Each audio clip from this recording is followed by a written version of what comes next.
Have you ever seen those videos with thumbnails that say, watch before you buy, and then you watch it and you're like, I really didn't need to watch that video? Well, you need to watch this one before you think about picking up the Insta360 X5 for mountain biking, gravel riding, or road riding. Since this is a cycling channel, that's how we're going to focus this video, but it's going to help you for other activities as well. There's a lot of incredible things about this camera. It does so much, but there are some caveats that you need to know about. So let's get right into it. The number one reason why you would pick up the Insta360 X5 or X4 is because you don't have to worry about framing your shot while you're recording. You just record and then you take care of everything else when you're editing. So it basically creates this 360-degree canvas that you can choose parts of when you're editing your video. You also don't have to worry about the field of view. So you can choose your field of view when you're editing.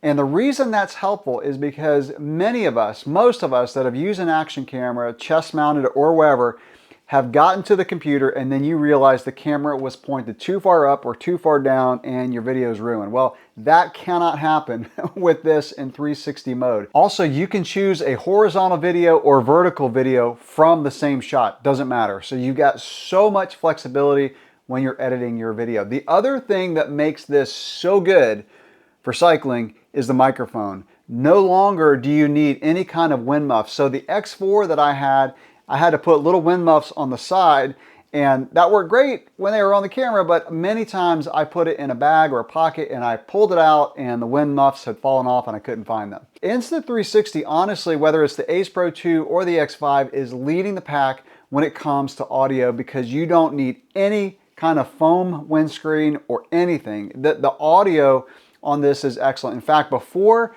I move forward with this video, I'm going to do an audio sample. I was out kind of talking through comparing this to the Ace Pro 2. So here's a quick audio sample so you can hear what it's like. So I've got the X5 mounted horizontally.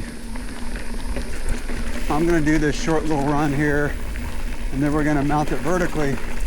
And then I'm going to do a comparison with the Ace Pro 2 and just look at the image quality between the two.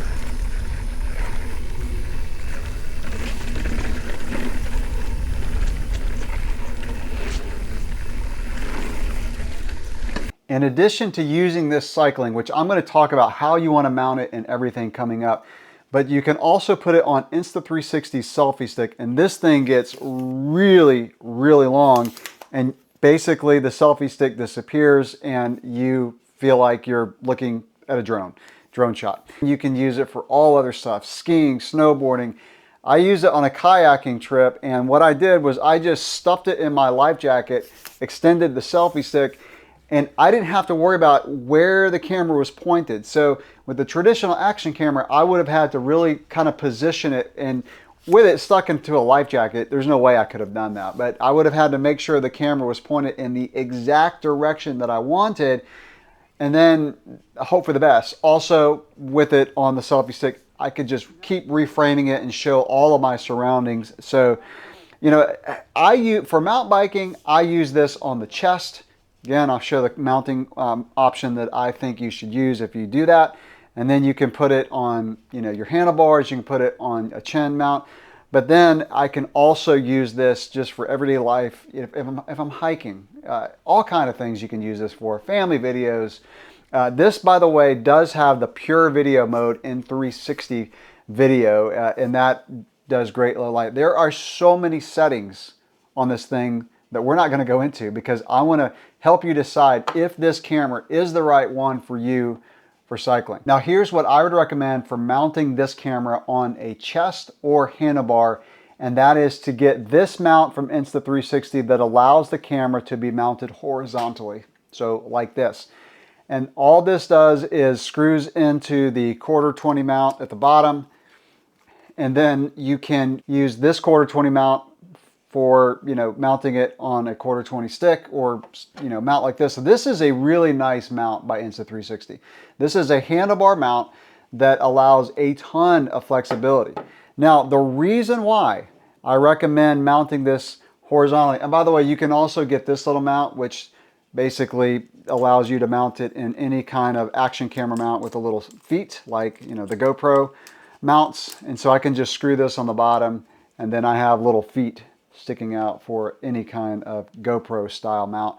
Now the reason why I recommend it like this is because mounted vertically, there is a lot of leverage on the camera and it can just bounce back and forth. So I like using this mount on the handlebars, especially because I can use the GoPro mount that I have. So I have this one that kind of goes onto the handlebar that has the little feet that stick up. And I really like this mount. It's quick and easy, like the Insta360 mount. And so I use that mount, and I also use the one that's under the bars. So that's another favorite style mount of mine. So I can put it underneath the handlebars, and with it mounted horizontally, it does not bounce around near as much. Now the stabilization, by the way, on this camera is excellent. And so mounted vertically like this, you still get good stabilization, but what I noticed is that there were just too many jitters, especially on a really bumpy gravel road. Now on the handlebar on a mountain bike, I would definitely mount it horizontally. On the gravel bike too, if it gets really rough, I'm going down a bumpy gravel road on the gravel bike, there's just too many jitters in the video with it mounted vertically, because again, that camera is just shaking back and forth. Now, I'm going to mention something here too that's nice about this camera, and that is you can do single lens mode. So you don't have to use 360. And we'll get into the plus and minuses of 360 video coming up here in a minute. When you select single lens mode, it basically turns the X5 into a traditional action camera, in the sense that you just get a straight up MP4 video that you don't have to do any editing. I can mount this like on my chest. Now the thing is, you do need to make sure it's framed correctly, right? So when it's on the chest, you don't want it to be sticking down too much or up too much. You've got to look down and make sure it's straight up and down. But I like the fact that you can do single lens mode, especially for gravel riding. I can just put the camera on top of the handlebars. Now here's the thing about single lens mode. This is very important. I just want to mention this real quick. When you have it in 16:9, which is normally this, like a wide video, the camera, when it's up and down, will be 16:9. But if you turn it horizontally, it's going to be a vertical video. It's completely counterintuitive. And this, I've never seen any other YouTuber mention this.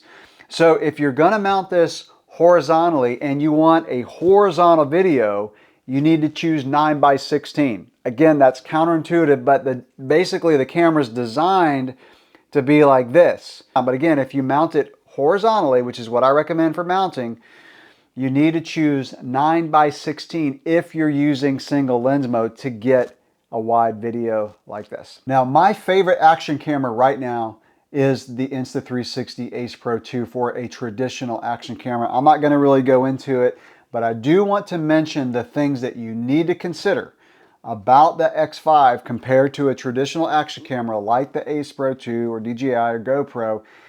And there's a list of them. Here's the first one. This camera is extremely sensitive to smudges on the lenses. So if you're mountain biking in hot weather and you get a drop of sweat on the lens, your shot is probably not going to be usable. So you need to carry like a little soft cloth and wipe off the lens. It's also very susceptible to sun flares, more than a traditional action camera, just because of the way these lenses are shaped. So it's kind of a globe around the lens. And by the way, these lenses on the X5 are now replaceable. It's like a $30 kit, whereas you used to need to put a lens guard over top of these to keep them safe. You don't have to worry about that anymore. So if you break one of these, you can just replace them very easily. That's very nice. But going back to what I was saying, because of the way the glass is shaped around the lens, it's very susceptible to sun flares, spots, anything like that. So you need to keep the lenses really clear. Here's something else that's very minor, but I do want to mention it, and that is that the record button on this camera, which is right here, this little circle, is smaller and less tactile than a traditional action camera like the Ace Pro 2. So you've got this big record button at the top. When you're having the camera mounted on your chest, it's very easy to reach down and find it. Once you get used to it, this is why it's minor, once you get used to it, it's not a big deal. You know exactly where to pinch. You reach down and you pinch it basically right there, but I do want to mention that. Now let's mention the two biggest considerations of this when using this for mountain biking, or really honestly any type of video.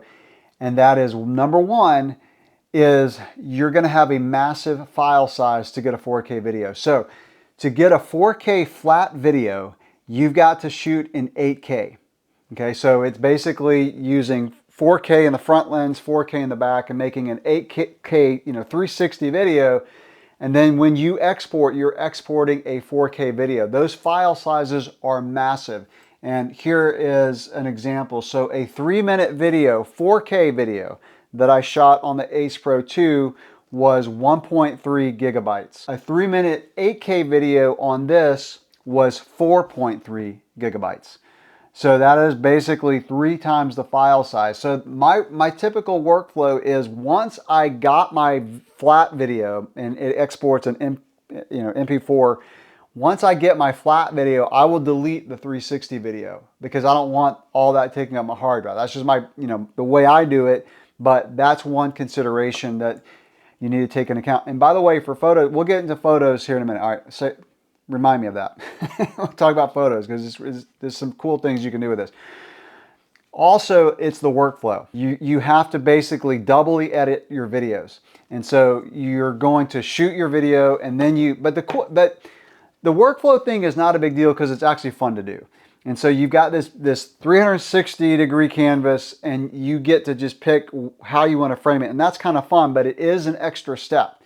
And so it just basically doubles or even can triple your workflow time. But the good thing is you won't misframe your shot. You've got it. Whether it's field of view or how you frame it, you got it. Here's one more thing that you need to consider, and that is the edges of the 360 video are not going to be quite as sharp and clear as a traditional action camera. The center is clear, but the edges are not quite as clear. I'll mention photos here real quick, and I like using this for photos because you can also shoot 360 photos. Now you do have to bring them into Insta360 software, and let me just mention real quick something about the software. I much prefer the desktop version than the new phone version. The new phone version, I was not able to set my keyframes and all that. And I'll do a separate video on how to use the software. It's very intuitive, but I prefer the desktop software, so I just want to mention that. But the cool thing about photos, you can choose single lens mode and just get a straight up photo out of this camera, which is great.